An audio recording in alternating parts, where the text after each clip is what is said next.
Mau bertanya, ini perihal sejarah perjuangan para ulama, misalnya dari Genggong tadi, Ya. itu kan disangui seperti kacang tanah itu kan?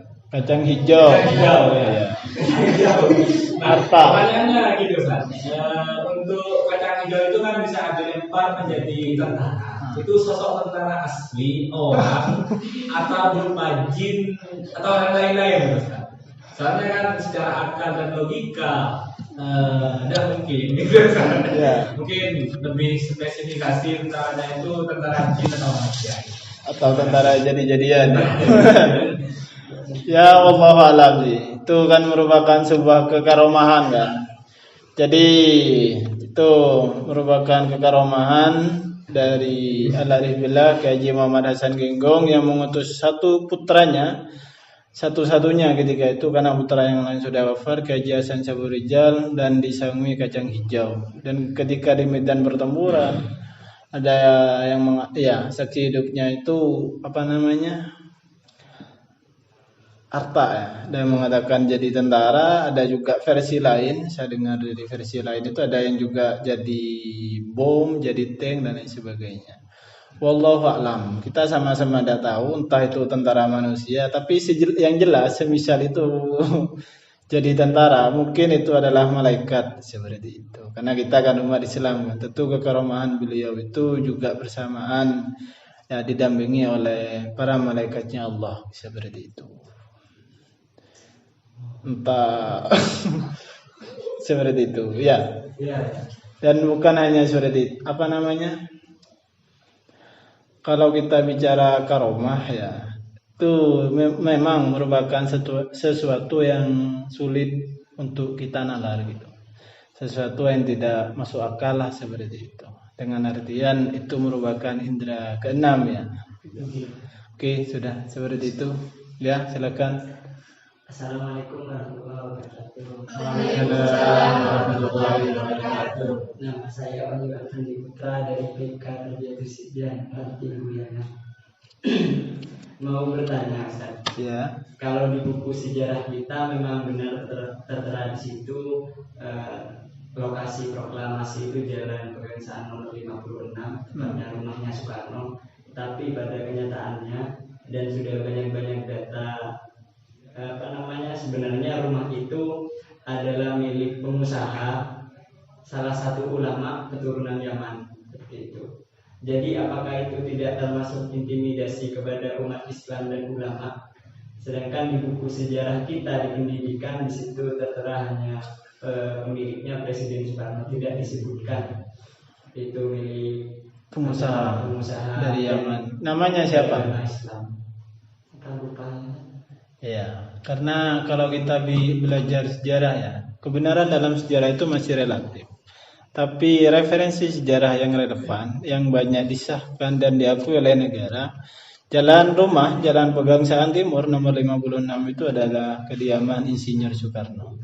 Entah itu memang pemberian dari salah satu pengusaha, entah itu adalah rumah yang memang dibangun oleh Bung Karno, wallahu alam. Karena pada masa penjajahan Belanda sampai akhir pada masa penjajahan Belanda, Bung Karno itu kan tinggal di ND kan, dibuang ke ND. Sesudah dibuang ke ND, dibuang ke Bengkulu. Sudah dibuang ke Bengkulu, baru pada masa penjajahan Jepang beliau dibawa kembali ke Jakarta. Mungkin, tapi saya sendiri secara pribadi belum pernah mendengar sejarah tentang status asli kediaman Bung Karno. Tapi yang saya baca di buku sejarah yang relevan, rumah itu memang kediaman Bung Karno ya, yang sekarang jalan itu diberi nama Jalan Proklamasi.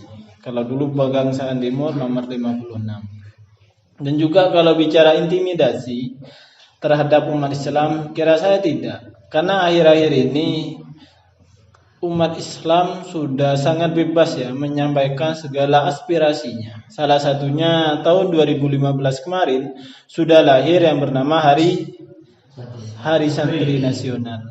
Itu kan bukan merupakan pengakuan bangsa kita terhadap peran dan perjuangan para ulama dan para dan para santri.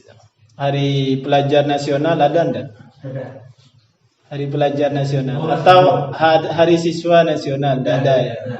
Yang ada cuma hari santri nasional. Itu merupakan merupakan sebuah pengakuan dari bangsa kita terhadap jasa para ulama dan jasa para santri. Oke, bisa diterima, Van? Bisa ada. Ya. Saya Ya. perkenalkan, nama saya Siti Rahma, saya dari Tirta Zainul Hasan Tambilan. Ya. Jadi Ustaz, tokoh Islam siapa saja yang ikut berperan dalam kemerdekaan? Tokoh Islam yang ikut berperan dalam kemerdekaan. Iya. Kalau bicara tokoh Islam, hampir 80% para pejuang kemerdekaan itu beragama Islam. Soekarno sendiri itu juga beragama Islam. Muhammad Hatta itu juga beragama Islam. Ki Hajar Dewantara juga beragama Islam. Jadi 80% lebih ya. Bisa seperti itulah kira-kira. Semuanya juga beragama Islam. Tapi mereka itu ada kalanya tokoh nasionalis gitu. Tapi yang agamis, ada juga tokoh agamis yang nasionalis. Salah satu contoh agamis yang nasionalis ketika itu tokoh dari Nahdlatul Ulama yang ikut andil menandatangani Piagam Jakarta itu ada Kiai Wahid Hasyim Asy'ari. Beliau merupakan putra dari Ki Haji Hasyim Asy'ari. Itu langsung ikut andil dan juga masuk dalam PPKI. Panitia Persiapan Kemerdekaan Indonesia. Situ juga ada Ki Haji Agus Salim. Beliau juga ulama, seorang guru bangsa dan masih banyak lagi yang lainnya. Seperti itu. Silakan lagi.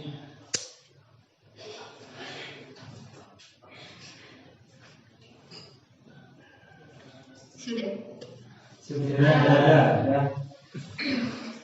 Terima kasih. Acara terakhir yaitu penutup plus doa yang akan dipimpin oleh Muhammad Ainul Yakin.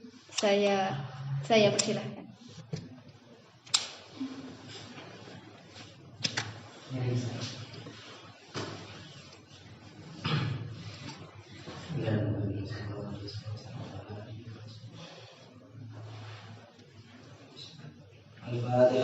A'udzu billahi minasyaitonir rajim. Bismillahirrahmanirrahim. Alhamdulillahirabbil alamin arrahmanir rahim maliki yaumiddin. Iyyaka na'budu wa iyyaka nasta'in ihdinas siratal mustaqim.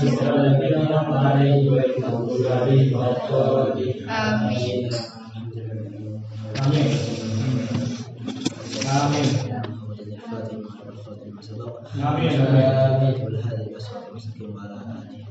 اللهم إنا نسألك في الدين وزيادة في العلم وتوبة القبرى ورحمة عند الموت ومغفرة في شفاعة والنجاة من النار.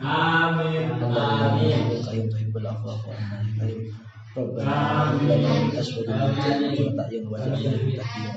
ربنا لا تؤاخذنا إن نسينا وأخطأنا. ربنا ولا تحمل علينا إصرا كما حملته على الذين من قبلنا. ربنا ولا تحملنا ما لا طاقة لنا به واعف عنا واغفر لنا وارحمنا أنت مولانا فانصرنا على القوم الكافرين. رب هب لي من الصالحين. ربنا هب لنا الحمد لله. الفاتحة.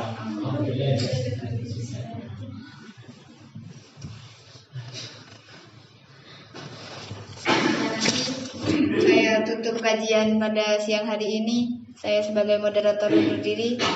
Assalamualaikum warahmatullahi wabarakatuh. Waalaikumsalam warahmatullahi wabarakatuh.